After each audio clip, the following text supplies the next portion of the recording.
Layunin natin na ang pangingibang bansa ay hindi lamang dala ng pangangailangan upang maiahon ang pamilya sa kahirapan. Sa bagong Pilipinas, nais natin itong maging isang alternatibo na lamang dahil mas marami ang pagkakataon sa loob ng bansa.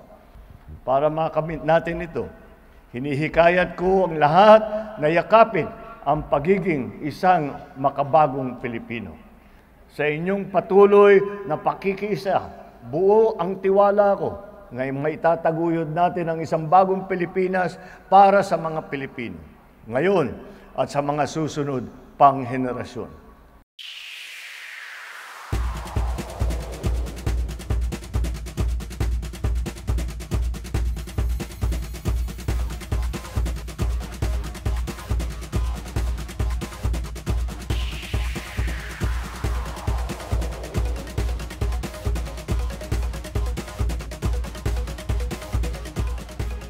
Dati po akong OFW ng Athens, Greece.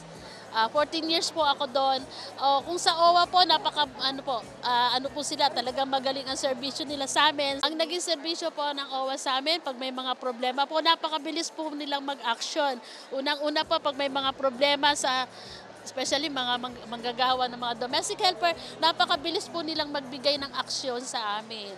At saka nung umuwi po kami ng Pilipinas, nagbigay rin po siya ng para sa pangkabuhayan, para sa katulad po ng mga kapatid kong seaman, natulungan din po niya ng OWA. Best po ang OWA sa lahat. It's really so much different. Why? Because mararanasan mo yung wala ng palakasan. And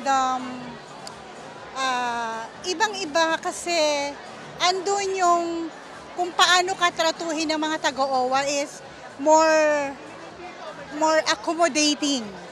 Really. Different for the other previous year.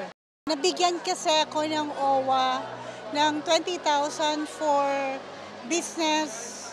Yeah. The project of the OWA na for starting business when you come here in the Philippines. Yeah. That's it. Then, napalago ko yun.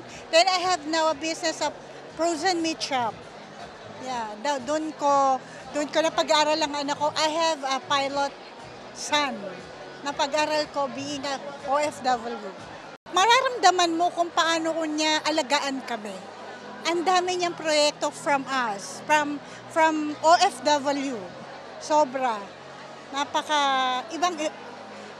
Ilang taon na kasi akong OFW. So, this is the first time na maramdaman ko na ang presidente is yung hearted niya sa amin. Sobra po.